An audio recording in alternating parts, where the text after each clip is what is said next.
ಎಲ್ಲರಿಗೂ ನಮಸ್ಕಾರ ಸ್ನೇಹಿತರೆ. ತುಳಸಿ ಗಿಡಕ್ಕೆ ಹಿಂದೂ ಧರ್ಮದಲ್ಲಿ ವಿಶೇಷ ಮಹತ್ವವನ್ನು ನೀಡಲಾಗಿದೆ. ತುಳಸಿ ಗಿಡವನ್ನು ದೇವಿಯ ರೂಪವೆಂದು ಪರಿಗಣಿಸಲಾಗುತ್ತದೆ. ತುಳಸಿ ಗಿಡದಲ್ಲಿ ಎಷ್ಟೆಲ್ಲ ವಿಧಗಳಿವೆ ಗೊತ್ತೇ? ತುಳಸಿ ಗಿಡದ ಪ್ರಯೋಜನಗಳೇನು? ತುಳಸಿ ಗಿಡದ ಮಹತ್ವ ಮತ್ತು ಪ್ರಯೋಜನಗಳನ್ನು ಕುರಿತು ನೋಡೋಣ ಬನ್ನಿ. ತುಳಸಿ ಗಿಡವನ್ನು ಲಕ್ಷ್ಮೀ ದೇವಿಯ ಸ್ವರೂಪ ಎಂದು ಭಾವಿಸುತ್ತಾರೆ. ಹಿಂದೂ ಧರ್ಮದಲ್ಲಿ ತುಳಸಿ ಗಿಡಕ್ಕೆ ವಿಶೇಷವಾದ ಸ್ಥಾನವನ್ನು ಕೊಡಲಾಗಿದೆ. ಹಿಂದೂಗಳ ಮನೆಯಲ್ಲಿ ಪ್ರತಿದಿನ ತುಳಸಿ ಗಿಡಕ್ಕೆ ಪೂಜೆಗಳನ್ನು ಮಾಡುತ್ತಾರೆ. ನಮ್ಮ ಆಯುರ್ವೇದ ಶಾಸ್ತ್ರದ ಪ್ರಕಾರ ತುಳಸಿ ಎಲೆಗಳು ಅಮೃತದೊಂದಿಗೆ ಸಮಾನವಾದದ್ದು. ತುಳಸಿ ಗಿಡವನ್ನು ಕ್ರಮ ತಪ್ಪದೆ ಪೂಜಿಸುತ್ತಾ ಹೋದರೆ ಲಕ್ಷ್ಮೀದೇವಿ ಆಶೀರ್ವಾದ ಸದಾಕಾಲ ನಮ್ಮ ಮೇಲಿರುತ್ತದೆ. ತುಳಸಿ ಗಿಡದ ಪ್ರಾಮುಖ್ಯತೆ, ಶ್ರೇಷ್ಠತೆಯ ಬಗ್ಗೆ ಈ ವಿಡಿಯೋದಲ್ಲಿ ವಿವರವಾಗಿ ತಿಳಿದುಕೊಳ್ಳೋಣ. ಆದರೆ ಅದಕ್ಕೂ ಮುಂಚೆ ನೀವಿನ್ನು ನಮ್ಮ ಚಾನಲ್ಗೆ ಸಬ್ಸ್ಕ್ರೈಬ್ ಆಗಿಲ್ಲ ಅಂದರೆ ಈಗಲೇ ಸಬ್ಸ್ಕ್ರೈಬ್ ಮಾಡಿಕೊಳ್ಳಿ. ಹಾಗೆ ವಿಡಿಯೋಗೆ ಲೈಕ್ ಮಾಡಿ, ವಿಡಿಯೋ ಸ್ಕಿಪ್ ಮಾಡದೆ ಕೊನೆ ತನಕ ನೋಡಿ. ಮನೆಯಲ್ಲಿ ತುಳಸಿ ಗಿಡ ಬೆಳೆಸಿದರೆ ಎಲ್ಲವೂ ಒಳ್ಳೆಯದೇ ನಡೆಯುತ್ತದೆ ಎಂದು ವಾಸ್ತುಶಾಸ್ತ್ರ ಹೇಳುತ್ತದೆ. ಮನೆಯಲ್ಲಿ ಬೆಳೆಸಿದ ತುಳಸಿ ಗಿಡವನ್ನು ದೇವರಿಗೆ ಸಮಾನವಾಗಿ ಪೂಜಿಸಬೇಕು. ಮಹಾವಿಷ್ಣು ಹಾಗೂ ಮಹಾಲಕ್ಷ್ಮಿಯನ್ನು ಒಲಿಸಿಕೊಳ್ಳಲು ತಪ್ಪದೆ ತುಳಸಿಯನ್ನು ಪೂಜಿಸಬೇಕು. ತುಳಸಿ ಗಿಡದಲ್ಲಿ ಸಕಲ ದೇವತೆಗಳು ನೆಲೆಸಿರುತ್ತಾರೆ. ತುಳಸಿ ಗಿಡವನ್ನು ಸಕಲ ದೇವತೆಗಳನ್ನು ಪೂಜಿಸಿದಂತೆಯೇ, ಏಕೆಂದರೆ 33 ಕೋಟಿ ದೇವತೆಗಳು ತುಳಸಿ ಗಿಡದಲ್ಲಿ ವಾಸವಿರುತ್ತಾರೆ. ಪ್ರತಿದಿನ ಬೆಳಿಗ್ಗೆ ನಿದ್ದೆಯಿಂದ ಎದ್ದ ಕೂಡಲೇ ಮೊದಲು ನಾವು ತುಳಸಿ ಗಿಡವನ್ನು ನೋಡಿದರೆ 3 ಲೋಕದಲ್ಲಿರುವ ಎಲ್ಲ ತೀರ್ಥಗಳ ದರ್ಶನ ಪಡೆದಷ್ಟು ಪುಣ್ಯ ಲಭಿಸುತ್ತದೆ ಎಂದು ಬ್ರಹ್ಮ ಪುರಾಣದಲ್ಲಿ ಹೇಳಿದ್ದಾರೆ. ಹಬ್ಬದ ದಿನಗಳಂದು ತುಳಸಿಯನ್ನು ಪೂಜಿಸಿದರೆ ದುಪ್ಪಟ್ಟು ಫಲ ಸಿಗುತ್ತದೆ. ಏಕೆಂದರೆ ಪವಿತ್ರವಾದ ಹಬ್ಬದ ದಿನಗಳಲ್ಲಿ ದೇವಾನುದೇವತೆಗಳು ಭೂಲೋಕಕ್ಕೆ ಬಂದು ನಮ್ಮನ್ನು ಆಶೀರ್ವದಿಸುತ್ತಾರೆ. ಹಾಗಾಗಿ ಮುಖ್ಯವಾಗಿ ಹಬ್ಬದ ದಿನಗಳಂದು ತುಳಸಿಯನ್ನು ಪೂಜಿಸಿದರೆ ಬೇಡಿದ ಎಲ್ಲ ಕೋರಿಕೆಗಳು ಕೂಡಲೇ ನೆರವೇರುತ್ತವೆ. ತುಳಸಿ ಗಿಡಕ್ಕೆ ಪ್ರತಿದಿನ ಪೂಜೆ ಮಾಡಲು ಸಾಧ್ಯವಾಗದವರು ದಿನ ಬೆಳಿಗ್ಗೆ ಸ್ನಾನ ಮಾಡಿದ ನಂತರ ತುಳಸಿ ಗಿಡಕ್ಕೆ ನೀರು ಹಾಕಿ ನಮಸ್ಕರಿಸಿದರೆ ಸಕಲ ಸಂಪತ್ತು ನಿಮ್ಮ ಸ್ವಂತವಾಗುತ್ತದೆ ಹಾಗೂ ಜನ್ಮ ಜನ್ಮಾಂತರದ ಪಾಪಗಳೆಲ್ಲವೂ ಹೋಗಿ ಪುಣ್ಯ ಲಭಿಸುತ್ತದೆ. ಗ್ರಂಥಗಳ ಪ್ರಕಾರ ಭಾನುವಾರದಂದು ತುಳಸಿ ಗಿಡಕ್ಕೆ ನೀರು ಹಾಕುವುದು, ಎಲೆಗಳನ್ನು ಕೀಳುವುದು ಮಾಡಬಾರದು. ಪೂಜೆ ಮಾಡುವಾಗ ಒಂದು ತಾಮ್ರದ ಚೊಂಬಿನಲ್ಲಿ ನೀರು, ಕೆಲವು ತುಳಸಿ ಎಲೆಗಳು, 2 ಲವಂಗ ಹಾಕಿ ದೇವರ ಕೋಣೆಯಲ್ಲಿಡಬೇಕು. ಪೂಜೆಯ ನಂತರ ಆ ನೀರನ್ನು ತೀರ್ಥದಂತೆ ತೆಗೆದುಕೊಳ್ಳಬೇಕು. ದೇವರ ಮುಂದೆ ಇರಿಸಿದಂತಹ ಆ ತುಳಸಿ ನೀರಿನಲ್ಲಿ ಅಪಾರವಾದಂತಹ ದೈವಶಕ್ತಿ ತುಂಬಿರುತ್ತದೆ. ಆ ರೀತಿ ಪೂಜೆ ಮಾಡಿದರೆ ದೇವರ ಅನುಗ್ರಹ ಕಲಗುತ್ತದೆ. ಪ್ರತಿ ಶುಕ್ರವಾರ ತುಳಸಿ ಗಿಡದ ಮುಂದೆ ದೀಪ ಇಟ್ಟು ಒಂದು ಚೊಂಬಿನಲ್ಲಿ ನೀರು, ಸ್ವಲ್ಪ ಅರಿಶಿನ, ಕುಂಕುಮ ಬೆರೆಸಿ ಮನಸ್ಸಿನಲ್ಲಿ ಲಕ್ಷ್ಮೀ ದೇವಿಯನ್ನು ನೆನೆಸಿಕೊಂಡು ತುಳಸಿ ಗಿಡಕ್ಕೆ ಆ ನೀರನ್ನು ಸಮರ್ಪಿಸಬೇಕು. ಈ ರೀತಿ ಮಾಡಿದರೆ ಐಶ್ವರ್ಯವಂತರಾಗುತ್ತೀರಿ. ಎಷ್ಟೋ ಶುಭ ಫಲ ಕಲಗುತ್ತದೆ. ಶುಕ್ರವಾರ ತುಳಸಿಯನ್ನು ಈ ರೀತಿ ಒಬ್ಬ ಗೃಹಿಣಿ ಪೂಜಿಸಿದರೆ ಆಕೆಯ ಸೌಭಾಗ್ಯ ಚಿರಕಾಲ ಉಳಿಯುತ್ತದೆ, ದೀರ್ಘ ಸುಮಂಗಲಿ ಯೋಗ ಬರುತ್ತದೆ ಎಂದು ಪುರಾಣಗಳಲ್ಲಿ ಉಲ್ಲೇಖಿಸಲಾಗಿದೆ. ಶಿವನಿಗೆ ಇಷ್ಟವಾದ ಸೋಮವಾರದಂದು ತುಳಸಿ ಗಿಡದ ಮುಂದೆ ಅಕ್ಕಿ ಹಿಟ್ಟಿನಿಂದ ಒಂದು ದೀಪವನ್ನು ತಯಾರಿಸಿ ಅದರಲ್ಲಿ ತುಪ್ಪ ಹಾಕಿ ದೀಪ ಹಚ್ಚಬೇಕು. ಉರಿಯುತ್ತಿರುವ ಆ ದೀಪದಲ್ಲಿ ಚಿಟಿಕೆ ಅರಿಶಿನ ಹಾಕಬೇಕು. ತುಳಸಿ ಗಿಡದ ಮುಂದೆ ಈ ರೀತಿ ದೀಪ ಇಟ್ಟರೆ ನಿಮ್ಮ ಮನೆಯಲ್ಲಿ ಎಷ್ಟೇ ಸಮಸ್ಯೆಗಳಿದ್ರೂ ಕೂಡ ಆಗುತ್ತದೆ. ಹಾಗೆಯೇ ಪ್ರತಿ ಶನಿವಾರ ತುಳಸಿ ಎಲೆಗಳನ್ನು ನಿಮ್ಮ ಮನೆಯಲ್ಲಿರುವ ದೇವರಿಗೆ ಸಮರ್ಪಿಸಿ ಪೂಜೆ ಮಾಡಿದರೆ ಕೆಲವು ತಲೆಮಾರುಗಳವರೆಗೂ ಕರಗದಂತಹ ಐಶ್ವರ್ಯ ಲಭಿಸುತ್ತದೆ ಎಂದು ಪುರಾಣಗಳಲ್ಲಿ ಉಲ್ಲೇಖಿಸಲಾಗಿದೆ. ಪ್ರತಿದಿನ ತುಳಸಿ ಗಿಡಕ್ಕೆ ಬೆಲ್ಲವನ್ನು ನೈವೇದ್ಯವಾಗಿ ಅರ್ಪಿಸಿದರೆ ನಿಮ್ಮ ಮೇಲೆ ಮಹಾವಿಷ್ಣು ಕೃಪೆ ಇರುತ್ತದೆ. ಇದರಿಂದ ನಿಮಗೆ ಎಂದೂ ಕೂಡ ಸಿರಿ ಸಂಪತ್ತಿಗೆ ಕೊರತೆ ಉಂಟಾಗುವುದಿಲ್ಲ. ಪ್ರತಿದಿನ ತುಳಸಿ ಮಾತೆಗೆ ಧೂಪ ತೋರಿಸಿ 3 ಪ್ರದಕ್ಷಿಣೆ ಹಾಕಬೇಕು. ಇದರಿಂದ ಕರ್ಮ ದೋಷಗಳೆಲ್ಲ ತೊಲಗುತ್ತವೆ. ಭೂಮಿಯಲ್ಲಿ ನೇರವಾಗಿ ತುಳಸಿ ಗಿಡವನ್ನು ನಾಟಿದರೆ ಒಳ್ಳೆಯದಲ್ಲ ಎಂದು ಜ್ಯೋತಿಷ್ಯ ಶಾಸ್ತ್ರ ಹೇಳುತ್ತಿದೆ. ತುಳಸಿ ಗಿಡವನ್ನು ಉತ್ತಮ ಫಲ ಪಡೆದುಕೊಳ್ಳಲು ಒಂದು ಪಾಟ್ ತುಳಸಿ ಕಟ್ಟೆ ಅಥವಾ ಮಡಿಕೆಯಲ್ಲಿ ಮಾತ್ರವೇ ತುಳಸಿಯನ್ನು ಬೆಳೆಸಬೇಕು. ಮನೆಯಲ್ಲಿ ತುಳಸಿ ಗಿಡ ಇದ್ದರೆ ಇಡೀ ಕುಟುಂಬಕ್ಕೆ ಸಂಪತ್ತು, ಸಿರಿಗೆ ಕೊರತೆ ಇರುವುದಿಲ್ಲ ಎಂದು ಶಾಸ್ತ್ರ ಹೇಳುತ್ತದೆ. ನಿಮ್ಮ ಮನೆಯಲ್ಲಿ ಆದಾಯ ಬೆಳೆಯಬೇಕು ಅಂದರೆ ಒಂದು ಕೆಂಪು ಬಟ್ಟೆಯೊಳಗೆ ಕೆಲವು ತುಳಸಿ ಎಲೆಗಳನ್ನು ಹಾಕಿ ಗಂಟು ಕಟ್ಟಿ ನೀವು ಹಣ ಇಡುವಂತಹ ಕಡೆ ಇಡಬೇಕು. ಆಗ ಮಹಾಲಕ್ಷ್ಮಿಯ ಅನುಗ್ರಹ ಪಡೆದುಕೊಳ್ಳಬಹುದು. ವಾರದಲ್ಲಿ ಒಂದು ಬಾರಿ ನಿಮ್ಮ ಮನೆಯಲ್ಲಿ ಎಲ್ಲ ಮೂಲೆಯಲ್ಲಿ ತುಳಸಿ ಅಂದರೆ ಒಂದು ಚೊಂಬಿನಲ್ಲಿ ಸ್ವಲ್ಪ ನೀರು, ಕೆಲವು ತುಳಸಿ ಎಲೆಗಳು, ಒಂದು ಚಿಟಿಕೆ ಅರಿಶಿನ, 1-2 ಕರ್ಪೂರ ಹಾಕಿ ಬೆರೆಸಿ ಆ ನೀರನ್ನು ಮನೆಯಲ್ಲಿ ಎಲ್ಲ ಮೂಲೆಯಲ್ಲೂ ಚಿಮುಕಿಸಬೇಕು. ಆಗ ನಿಮ್ಮ ಮನೆಯ ಮೇಲೆ ಯಾವುದಾದರೂ ಕೆಟ್ಟ ದೃಷ್ಟಿ ಅಥವಾ ನಕಾರಾತ್ಮಕ ಶಕ್ತಿ ಇದ್ದರೆ ಅದು ಹೊರಟು ಹೋಗುತ್ತೆ. ಮನೆಯಲ್ಲಿ ತುಳಸಿ ಬೆಳೆಸುವುದರಿಂದ ನೆಗೆಟಿವ್ ಎನರ್ಜಿ ನಶಿಸಿ ಪಾಸಿಟಿವ್ ಎನರ್ಜಿ ಬೆಳೆಯುತ್ತದೆ. ಅಂದರೆ ನಕಾರಾತ್ಮಕ ಶಕ್ತಿ ಹೋಗಿ ಸಕಾರಾತ್ಮಕ ಶಕ್ತಿ ಹೆಚ್ಚಾಗುತ್ತದೆ. ವಾಸ್ತುಶಾಸ್ತ್ರದ ಪ್ರಕಾರ ತುಳಸಿ ಗಿಡವನ್ನು ಪೂರ್ವ ದಿಕ್ಕಿನಲ್ಲಿ ಬೆಳೆಸಿದರೆ ಅದೃಷ್ಟ. ಇಲ್ಲಿಡಲು ಅವಕಾಶ ಇಲ್ಲದಿದ್ದರೆ ಉತ್ತರ ಅಥವಾ ಈಶಾನ್ಯ ದಿಕ್ಕಿನಲ್ಲಿ ಬೆಳೆಸಬಹುದು. ಪೂಜೆಯಲ್ಲಿ ತುಳಸಿ ಎಲೆ ಬಳಸಿದ ತುಂಬ ಒಳ್ಳೆಯದು. ತುಳಸಿ ಇಲ್ಲದ ಪೂಜೆ ಅಸಂಪೂರ್ಣವಾಗಿ ಉಳಿದು ಹೋಗುತ್ತದೆ. ಮನೆಯಲ್ಲಿ ಯಾವಾಗಲೂ 2 ತುಳಸಿ ಗಿಡಗಳನ್ನು ಬೆಳೆಸಬೇಕು. ಒಂದು ಗಿಡಕ್ಕೆ ಮಾತ್ರ ಪೂಜೆ ಮಾಡಬೇಕು. ಆ ಗಿಡದಿಂದ ಪೂಜೆಗೆಂದು ಕಷಾಯಕ್ಕೆಂದು ಎಲೆಗಳನ್ನು ಕೀಳಬಾರದು. ಇನ್ನೊಂದು ಗಿಡದ ಎಲೆಗಳನ್ನು ಬಳಸಿಕೊಳ್ಳಬೇಕು.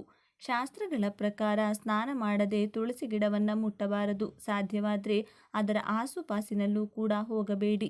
ತುಳಸಿ ಕೋಟೆಯೊಳಗೆ ಅಧಿಕವಾಗಿ ಅರಿಶಿನ ಕುಂಕುಮ ಹಾಕಬಾರದು. ಆ ರೀತಿ ಮಾಡಿದರೆ ಮಣ್ಣಿನಲ್ಲಿರುವಂತಹ ಪೋಷಕಾಂಶಗಳು ನಶಿಸಿ ಗಿಡ ಒಣಗುವ ಸಾಧ್ಯತೆ ಇದೆ. ತುಳಸಿಯನ್ನು ಕ್ರಮ ತಪ್ಪದೆ ಪೂಜೆ ಮಾಡುತ್ತಿದ್ದರೆ ನಿಮ್ಮ ವ್ಯಕ್ತಿಗತ ಜೀವನದಲ್ಲಿರುವ ಸಮಸ್ಯೆಗಳೆಲ್ಲದಕ್ಕೂ ಕೂಡ ಪರಿಷ್ಕಾರ ಮಾರ್ಗ ಲಭಿಸುತ್ತದೆ.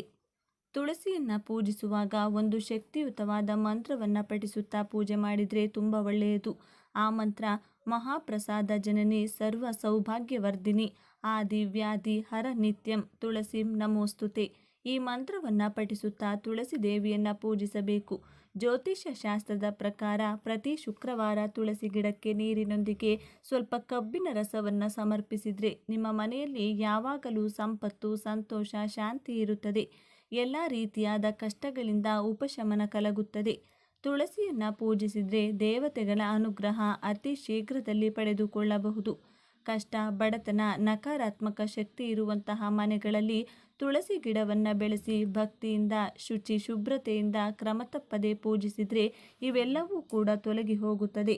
ಸದಾಕಾಲ ಸಂತೋಷದಿಂದ, ಸೌಕರ್ಯದಿಂದ ಬದುಕಬಹುದು. ತುಳಸಿಯಲ್ಲಿ ಒಟ್ಟು 5 ವಿಧಗಳಿವೆ. ಅವುಗಳೆಂದರೆ ಶ್ಯಾಮ ತುಳಸಿ, ರಾಮ ತುಳಸಿ, ಶ್ವೇತ ತುಳಸಿ, ವನ ತುಳಸಿ ಮತ್ತು ನಿಂಬೆ ತುಳಸಿ.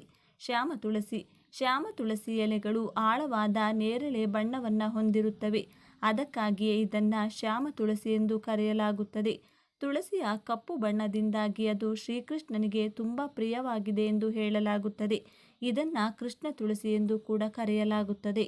ರಾಮ ತುಳಸಿ, ಇದರ ಎಲೆಗಳು ಹಸಿರು ಬಣ್ಣದಲ್ಲಿರುತ್ತವೆ. ಅಲ್ಲದೆ ಈ ತುಳಸಿ ಭಗವಾನ್ ರಾಮನಿಗೆ ತುಂಬ ಪ್ರಿಯವಾದ ತುಳಸಿಯಾಗಿದೆ. ಆದ್ದರಿಂದ ಇದನ್ನು ರಾಮ ತುಳಸಿ ಎಂದು ಕರೆಯಲಾಗುತ್ತದೆ. ರಾಮ ತುಳಸಿ ಎಲೆಗಳು ಸಿಹಿಯಾದ ಅನುಭವವನ್ನು ನೀಡುತ್ತದೆ. ಈ ತುಳಸಿಯನ್ನು ಮನೆಯಲ್ಲಿ ನೆಡುವುದು ತುಂಬ ಮಂಗಳಕರವೆಂದು ಪರಿಗಣಿಸಲಾಗಿದೆ. ಇದನ್ನು ಮನೆಯಲ್ಲಿ ನೆಡುವುದರಿಂದ ಆ ಮನೆಯಲ್ಲಿ ಪ್ರಗತಿಯಾಗುತ್ತದೆ ಎನ್ನುವ ನಂಬಿಕೆ ಇದೆ. ಶ್ವೇತ ತುಳಸಿ ಅಥವಾ ಬಿಳಿ ತುಳಸಿಯನ್ನು ವಿಷ್ಣು ತುಳಸಿ ಎಂದು ಕರೆಯುತ್ತಾರೆ. ಬಿಳಿ ಬಣ್ಣದ ಈ ತುಳಸಿಯನ್ನು ನಾವು ಹೂಗಳನ್ನು ಕೂಡ ನೋಡಬಹುದು. ಈ ಕಾರಣಕ್ಕಾಗಿ ಇದನ್ನು ಬಿಳಿ ತುಳಸಿ ಎಂದು ಕರೆಯಲಾಗುತ್ತದೆ. ಇದನ್ನು ವಿಷ್ಣುವಿನ ಪೂಜೆಯಲ್ಲಿ ಹೆಚ್ಚಾಗಿ ಬಳಸುವ ಸಂಪ್ರದಾಯವಿದೆ. ವನ ತುಳಸಿ ಮತ್ತು ನಿಂಬೆ ತುಳಸಿ. ವನ ತುಳಸಿಯನ್ನು ಅರಣ್ಯ ತುಳಸಿ ಎಂದು ಕರೆಯಲಾಗುತ್ತದೆ. ಇದರ ಎಲೆಗಳು ದಟ್ಟವಾಗಿರುತ್ತವೆ. ಮತ್ತೊಂದೆಡೆ ನಿಂಬೆ ತುಳಸಿ ಬಗ್ಗೆ ಹೇಳುವುದಾದರೆ ಈ ಪವಿತ್ರ ತುಳಸಿ ಗಿಡದ ಎಲೆಗಳು ನೋಡಲು ನಿಂಬೆ ಗಿಡದ ಎಲೆಗಳಂತೆಯೇ ಇರುತ್ತವೆ.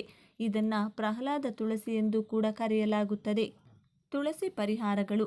ತುಳಸಿ ಎಲೆಗಳಿಂದ ಸ್ನಾನ ಮಾಡುವುದರಿಂದ ದೇಹದಲ್ಲಿ ನಕಾರಾತ್ಮಕ ಶಕ್ತಿ ನೆಲೆಸುವುದಿಲ್ಲ.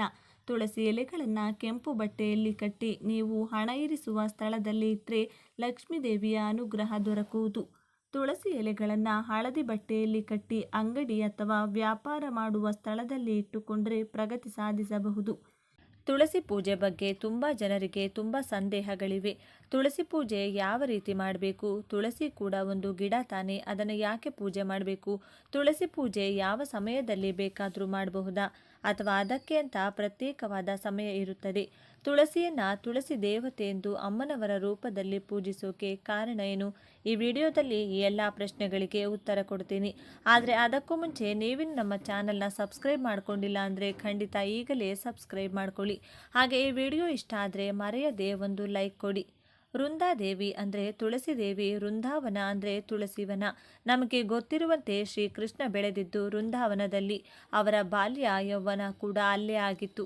ಶ್ರೀಕೃಷ್ಣ ವೃಂದಾವನದಲ್ಲಿ ತೋರಿಸಿದಂತಹ ಪ್ರತಿ ಲೀಲೆಗೂ ಪ್ರತ್ಯಕ್ಷ ಸಾಕ್ಷಿ ಬೃಂದಾದೇವಿ. ಶ್ರೀಕೃಷ್ಣನಿಗೆ ಯಾವ ಸಮಯಕ್ಕೆ ಏನು ಬೇಕು ಅದನ್ನು ಅರ್ಥ ಮಾಡಿಕೊಂಡು ಬೃಂದಾದೇವಿ ಅಂದರೆ ತುಳಸಿ ದೇವಿ ಅದನ್ನು ಅಲ್ಲಿ ಸೃಷ್ಟಿಸುತ್ತಿದ್ದಳು. ಶ್ರೀಕೃಷ್ಣನಿಗೆ ತಣ್ಣನೆಯ ಗಾಳಿ ಬೇಕು ಅಂದುಕೊಳ್ಳಿ, ಬೃಂದಾದೇವಿ ಕೊಡ್ತಾ ಇದ್ಲು. ಅದೇ ಒಂದು ಆಹ್ಲಾದಕರ ವಾತಾವರಣ ಬೇಕು ಅಂದ್ಕೊಳ್ಳಿ, ಆಕೆ ಅದನ್ನು ಸೃಷ್ಟಿ ಮಾಡ್ತಾ ಇದ್ಲು. ಈ ರೀತಿ ಬೃಂದಾದೇವಿ ಅಂದರೆ ಶ್ರೀಕೃಷ್ಣನಿಗೆ ಅತ್ಯಂತ ಪ್ರೀತಿ. ಬರೀ ಕೃಷ್ಣನಿಗೆ ಮಾತ್ರವಲ್ಲದೆ ತುಳಸಿ ದೇವಿ ಅಂದರೆ ಎಲ್ಲ ದೇವಾನುದೇವತೆಗಳಿಗೂ ಕೂಡ ತುಂಬ ಪ್ರೀತಿ. ಆದ್ದರಿಂದಲೇ ದೇವರಿಗೆ ಸಮರ್ಪಿಸುವ ತೀರ್ಥವಾಗಲಿ ಅಥವಾ ನೈವೇದ್ಯವಾಗಲಿ ಎಲ್ಲದರಲ್ಲೂ ತುಳಸಿಯನ್ನು ಹಾಕಿ ಸಮರ್ಪಿಸಬೇಕು. ಇಲ್ಲದಿದ್ದರೆ ನೀವು ಇಡುವಂತಹ ತೀರ್ಥವಾಗಲಿ ಅಥವಾ ನೈವೇದ್ಯವಾಗಲಿ ದೇವರಿಗೆ ಸೇರಲ್ಲ. ದೇವರಿಗೆ ಮಾಡುವಂತಹ ಅಭಿಷೇಕದ ನೀರಲ್ಲೂ ಕೂಡ ತುಳಸಿಯನ್ನು ಹಾಕಿರಲೇಬೇಕು. ತುಳಸಿ ದೇವಿ ನಮಗೆ ದೇವರ ಮೇಲೆ ಭಕ್ತಿಯನ್ನು ಕೊಡುತ್ತಾಳೆ. ಅಂದರೆ ನಮಗೆ ದೇವರ ಮೇಲೆ ಭಕ್ತಿ ಬರೋ ಥರ ಮಾಡ್ತಾಳೆ. ಸಾಮಾನ್ಯವಾಗಿ ಜನರು ಹೇಳೋ ಪ್ರಕಾರ ತುಳಸಿ ಪೂಜೆಯನ್ನು ಹೆಂಗಸರು ಮಾತ್ರ ಮಾಡಬೇಕು. ಈ ಕತೆ ಯಾಕೆ ಬಂತು ಅಂದರೆ ನಾರ್ಮಲ್ ಆಗಿ ಮನೆಗಳಲ್ಲಿ ಹೆಂಗಸರು ಮಾತ್ರನೇ ತುಳಸಿ ಪೂಜೆ ಮಾಡೋದ್ರಿಂದ. ಆದರೆ ಅದು ತಪ್ಪು ಭಾವನೆ. ಯಾರಿಗೆ ದೇವರ ಮೇಲೆ ಭಕ್ತಿ ಬೇಕು ಅವರೆಲ್ಲರೂ ಕೂಡ ತುಳಸಿ ದೇವಿಯ ಆಶ್ರಯ ಪಡೆಯಬೇಕು.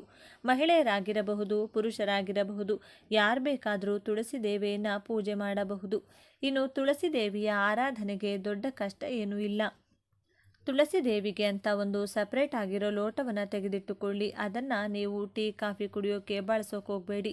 ಆ ಲೋಟದಲ್ಲಿ ಪ್ರತಿದಿನ ತುಳಸಿ ಗಿಡಕ್ಕೆ ನೀರು ಹಾಕಿ ಗಿಡದ ಸುತ್ತ 3 ಪ್ರದಕ್ಷಿಣೆ ಹಾಕಿ ಗಿಡದ ಮುಂದೆ ಒಂದು ದೀಪ ಹಚ್ಚಿಟ್ಟು ಕೈ ಜೋಡಿಸಿ ನಮಸ್ಕಾರ ಮಾಡಿಕೊಳ್ಳಿ. ತುಳಸಿ ದೇವಿಯದು ಯಾವುದಾದರೂ ಮಂತ್ರ ಗೊತ್ತಿದ್ರೆ ಹೇಳಿ, ಇಲ್ಲದಿದ್ದರೆ ಓಂ ತುಳಸಿ ದೇವಿಯೇ ನಮಃ ಅಂತ 3 ಸಲ ಹೇಳ್ತಾ ತುಳಸಿ ಪೂಜೆಯನ್ನು ಮುಗಿಸಬಹುದು. ಕೊನೆಯಲ್ಲಿ ಅಮ್ಮ ನನಗೆ ದೇವರ ಮೇಲೆ ಭಕ್ತಿ ಕೊಡು ಅಂತ ಕೇಳಿಕೊಳ್ಳಿ. ಇದು ಮಾಡೋಕ್ಕೆ 5 ನಿಮಿಷ ಸಮಯ ಹಿಡಿಯುತ್ತದೆ ಅಷ್ಟೇ. ಇದನ್ನು ನೀವು ಬೆಳಿಗ್ಗೆ ಅಥವಾ ಸಂಜೆ ಸಾಧ್ಯ ಆದರೆ 2 ಹೊತ್ತು ಕೂಡ ಈ ರೀತಿ ಮಾಡಿದರೆ ಕೆಲವೇ ದಿನಗಳಲ್ಲಿ ತುಳಸಿ ದೇವಿಯ ಅನುಗ್ರಹದಿಂದ ನಿಮಗೆ ದೇವರ ಮೇಲೆ ವಿಪರೀತವಾದ ಭಕ್ತಿ ಶುರುವಾಗುತ್ತದೆ. ದೇವರ ಅನುಗ್ರಹ ಕೂಡ ಬೇಗನೆ ನಿಮಗೆ ಸಿಗುತ್ತೆ. ಈಗ ಎಲ್ಲರಲ್ಲೂ ಇರೋ ಇನ್ನೊಂದು ಸಂದೇಹ ಏನಪ್ಪ ಅಂದರೆ ನಾವು ಪ್ರತಿದಿನ ದೇವತೆ ಅಂತ ತುಳಸಿ ಗಿಡನ ಪೂಜೆ ಮಾಡ್ತೀವಿ. ಆ ರೀತಿ ನಾವು ಪೂಜೆ ಮಾಡೋ ಗಿಡದಿಂದ ಎಲೆಗಳನ್ನು ಪೂಜೆಗಂತ ಅಥವಾ ತೀರ್ಥಕ್ಕೆ ಪ್ರಸಾದಕ್ಕೆ ಅಂತ ಯಾವುದಕ್ಕಾದರೂ ಕೀಳಬಹುದಾ ಅಂತ. ಇಲ್ಲಿ ವಿಷಯ ಏನಂದರೆ ನಾವು ಹೂವಿನ ಗಿಡ ಕೂಡ ಬೆಳೆಸ್ತೀವಿ. ಯಾಕಂದರೆ ಆ ಹೂಗಳನ್ನು ಕಿತ್ತು ದೇವರಿಗೆ ಅರ್ಪಿಸೋಕೆ. ತುಳಸಿ ದೇವಿಗೆ ಇರುವಂಥ ಪ್ರತ್ಯೇಕತೆ ಏನಂದರೆ ಆಕೆ ಒಂದು ಸ್ಪಿರಿಚುವಲ್ ಪರ್ಸನಾಲಿಟಿ. ತುಳಸಿ ದೇವಿಯ ಅವತಾರ ಪಡೆದಿರೋದೇ ಶ್ರೀಕೃಷ್ಣನಿಗೆ ಸೇವೆ ಮಾಡೋದಕ್ಕೆ.